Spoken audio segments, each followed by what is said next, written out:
Robert Baratheon's victory at the Trident was a turning point in the war for the Iron Throne.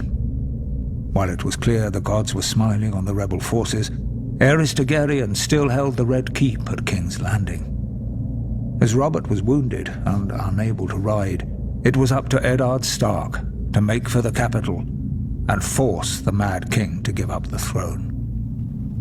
Lord Stark reached the city gates to find that Tywin Lannister, Lord of Casterly Rock, had already sacked the city in Robert's name. House Lannister had remained neutral up to this point, ignoring requests for help from both the Crown and the rebels. Now that Robert's eventual victory was assured, it seemed Lord Tywin had finally chosen a side. Lord Eddard was horrified by what he saw when he entered the city. Homes looted and burned, women raped, scores of innocent citizens killed. Disgusted, he led his force up Visenya's hill to the Red Keep. Upon entering the throne room, he found King Aerys lying in a pool of blood, dead by the hand of his own sworn King's Guard, Jaime Lannister, who sat brazenly upon the throne. Demanding to know the whereabouts of Queen Rhaela, Lord Eddard was informed the Queen and her son Viserys had been spirited away to Dragonstone before the Lannisters arrived.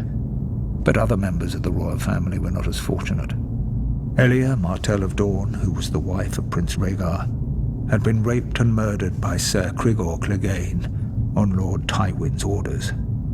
Ser Cregor and his men had also butchered Rhaegar's young children.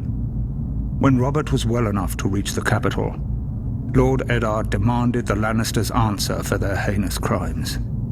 Robert refused, and sent him south to relieve the Baratheon stronghold of Storm's End, which was still under siege by forces loyal to the Crown. Whatever words passed between the two old friends are known only to them, but Lord Eddard is said to have left King's Landing in anger. Later, when Robert was crowned, he appointed Jon Arryn as Hand of the King.